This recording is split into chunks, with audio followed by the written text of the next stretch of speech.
Well done for getting it through to the end of the day. So my name is Ben. I'm one of the customer solution architects at eThink Education.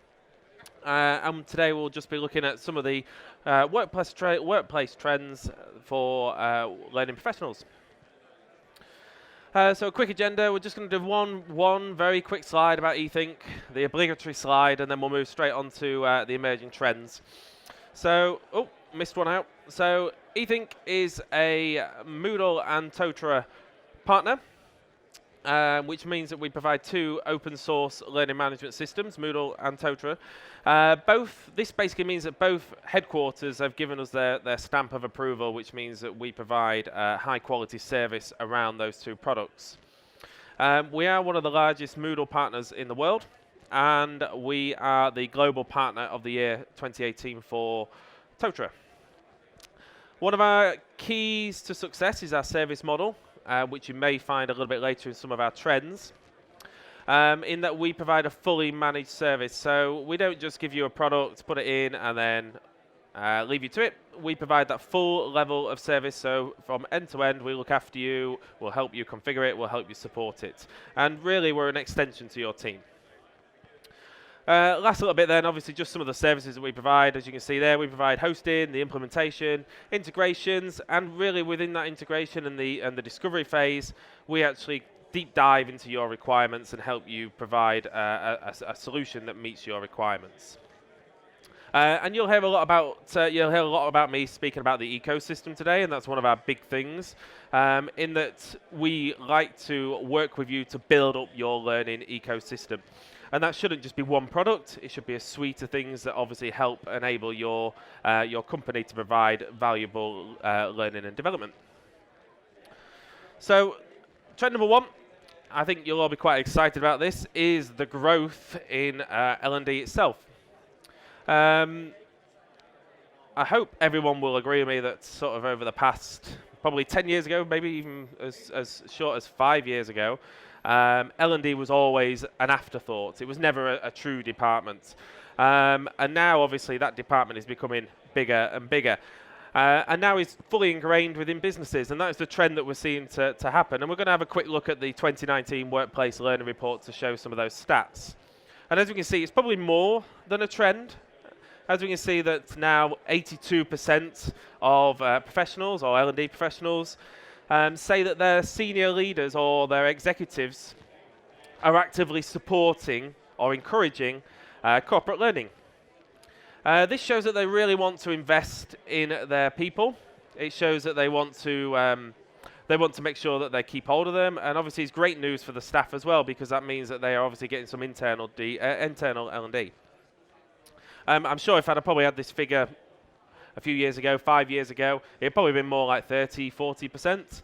And it's really, really changing, certainly this year, and obviously in years to come, we can see that that figure will hopefully keep increasing. What's even better is that we can see that those senior managers are now obviously showing their support, not only by just saying that, but by monetary value. And we can see that now that, as you can see on the left-hand side, that those departments, those L&D departments, are now saying that the top constraint of them doing their business is no longer the fact that they don't have that financial constraint. So as you can see there, it's going down gradually, and hopefully, obviously, it'll keep going down, so the budget constraints are not an issue in L&D in years to come.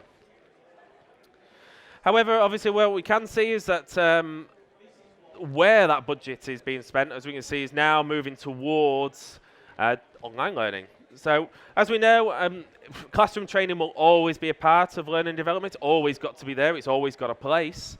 And it's an important function. We can't just eradicate it completely. But as we can see, there's more and more of the budget going towards online learning. And this is an exciting trend, because obviously you look out for the reason to invest. Look out and invest wisely in a great LMS to sit quite firmly in the middle of your ecosystem. And because of that trend, as we can see there, the L&D teams are either staying at the same level of staff, or actually increasing. So again, that's really good for our industry. The second trend then is my bread and butter. It's my area. So this is obviously the evolving role of the LMS. And I often see that articles say that the LMS is dead. That's probably one thing that you've probably all heard, that the LMS is truly dead and we need to replace it. Well, that's not quite true. In fact, it's more alive than ever. And as you can see there, from a recent conference, so that's from the ATD conference this year, we can see that 83% of organizations do currently use an LMS, and they are expected to continue to use an LMS over the next 5 years. However, what is changing is that role of that LMS.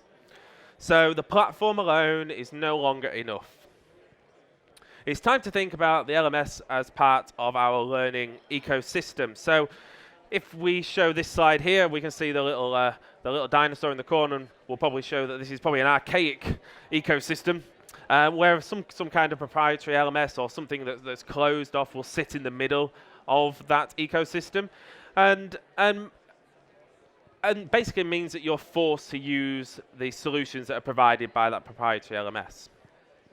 So you think about something like if you wanted to use a webinar solution, such as Zoom, GoToMeeting, or something like that, you probably couldn't on a closed LMS. You would probably be forced to use whatever product that proprietary one says that you have to use. Analytics may be another. That may be another one that you want to work with. You are forced to use some of the proprietary functionality. This does mean, though, that pricing and feature sets may not be as competitive as you're forced to use those kind of solutions. But what if we look at where this trend is going? I'm sure you've all walked up and down these aisles many times today, and you'll see many great products that you want to try and fit into your business. The hardest part is to figure out where it does fit, or what part of that ecosystem does it fit into.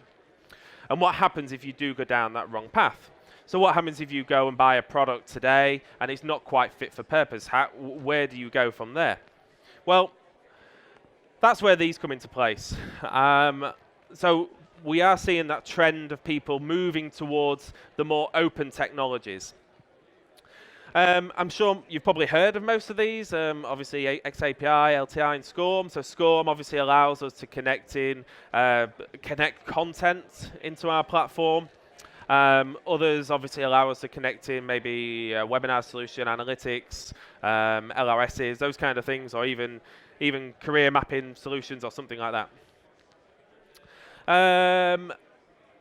These open standards are mainly the reason why so many products can be part of an ecosystem. So this now allows us to actually expand the use of an LMS. So rather than it just being a closed-off little product that we have, these kind of technologies now allow us to add in extra functionality from different products all around our sector.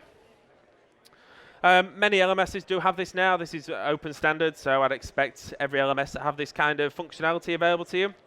But this is where we're seeing the explosion of best of breed. So rather than it being one solution, we're now seeing the best of breed. So this allows us, if I flip over to the next one, we'll see here, obviously now, rather than just having an LMS with some little bubbles around it of functionality that's only available there, we now have this explosion of a best of breed.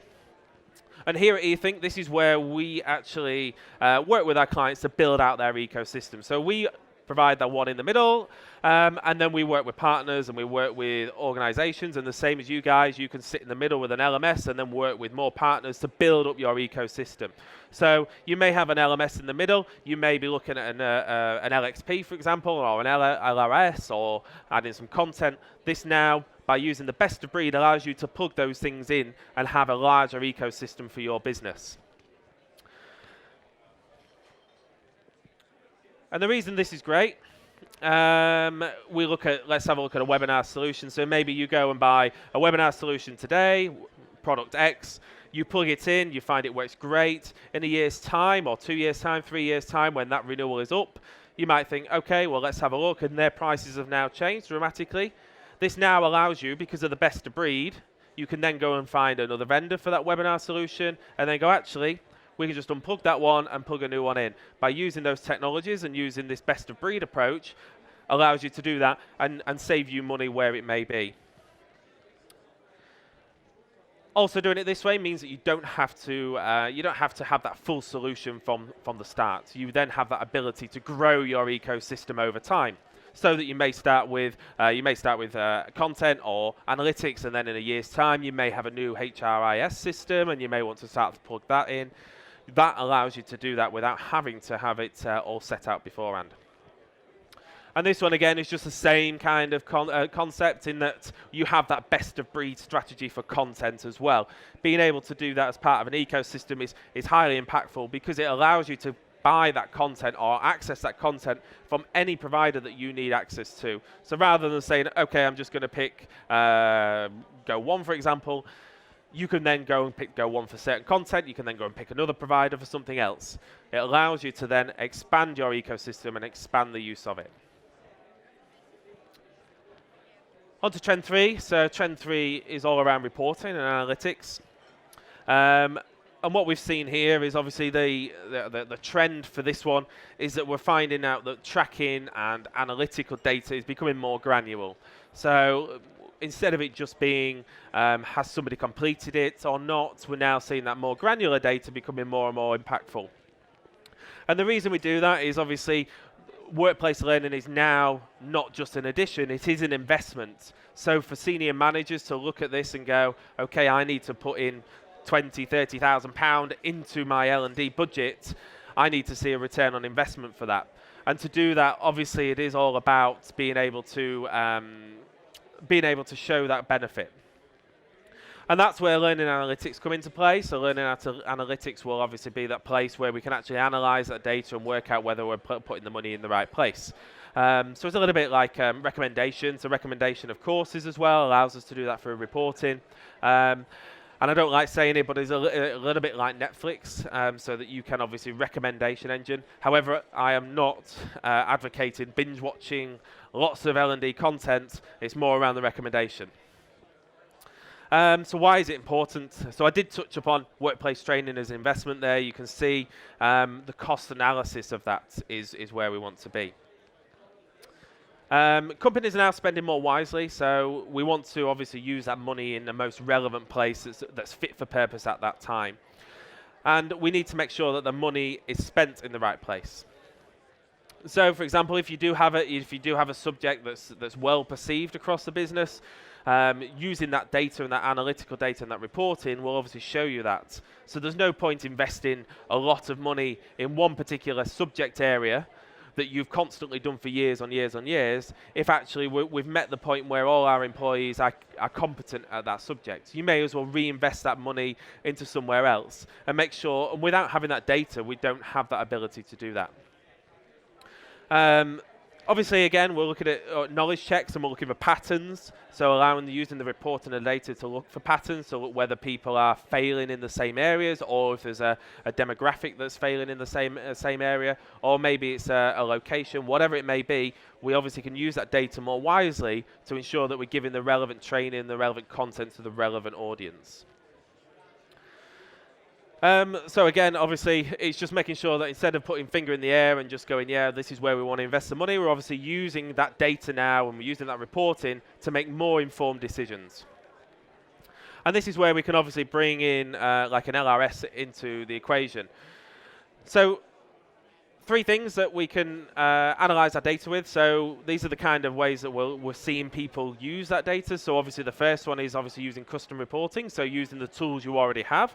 So that may be within the platform that you have, configuring it in a different way, or even exporting that data and using something like Excel or something like that to actually analyze that data and break it down and see exactly what is happening and why. And ultimately, we're seeing that trend of LRSs that they're moving towards that and having a further reporting capabilities and what's actually available within a typical LMS or LXP or something like that. But obviously, without an LMS, you wouldn't be able to connect to the LRS to get the data. So the two do come in tandem. And finally, so trend 4. Trend 4 is a big trend that we're seeing, and it's moving towards a more heavy service model. So we're seeing more and more companies wanting that hand-holding approach, being able to have that support model that is actually giving them more than actually what's available internally. So I do challenge you. Obviously, it is the end of the day, but I do challenge you to speak to your providers of solutions, and when you're talking to them, see what answers you get. These are some of the key questions you should be asking them, making sure that they can meet them. There is a trend towards ultimately utilising the budget in the relevant places, and this way, this may mean spending more money on a heavy service model, rather than having to then go out and employ specialist skills in-house to try and deal with very small parts of a business. Obviously, I'm more than happy if you want to come and ask me those questions afterwards. I'm sure I can give you some positive answers to all of them from our service model. This is our mission statement, so I won't read it out, but as you can see there, it is one of our key strengths as a business. We do have a heavy service model. That is the approach that works very well for our clients. We do have an eThink Love channel as well, so if you do happen to stumble across that on Twitter, you'll see lots of positive things that our clients do say around our support model. Obviously, I did touch on heavy support model. I just want to obviously show you this. This is an average response time in business hours for us, and this is where we should see our industry going. We should have very low response times if we're working interacting with clients and suppliers alike. So as you can see here, for the past 6-7 months, our average response time is less than an hour during business hours, and that is the kind of high quality, high touch that we're seeing the trend moving towards, and where you should be asking your suppliers to be as well. Just to give you a very brief thing, obviously, as eThink as a company, these are the products that we do look at. So if you are looking at an LMS, we do obviously offer 2 products. One of them is Moodle. Moodle is it is the largest LMS adopted in the world. It's got millions and millions of learners using it. It is open source, so it does use that ethos of open technology as well.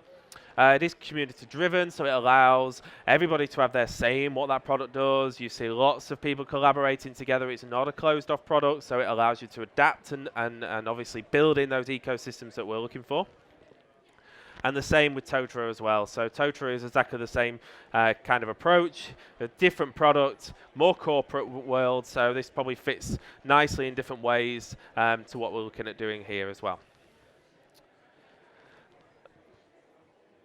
Did that not move? Oh, there we go. I was going to say, I wondered where my slides were. So yeah, obviously, like I say, it's designed on top of Moodle, so it is a similar product to Moodle. It does have, again, millions of users using it, so they are very big products and they're very adaptable in what they can do. So that is eThink. That is the presentation. You can see here we do have a 99% retention rate, and that is because of that heavy service model. And that is the way that you should be talking to your suppliers and saying, obviously, we want this heavy service model. We want to be able to work with you longer term, and obviously that is why we have a 99% retention rate. Here's some lovely eThink things. I won't dwell on them once because my name isn't there, so I don't think it's fair. And then last slide is obviously just our contact details. We are on stand 4 for the rest of the day. If you do want to come and talk to us, myself and Christine was here, but she's waving at the back there. I can see her there. So do come along and see us, and enjoy the rest of your day. Thank you very much.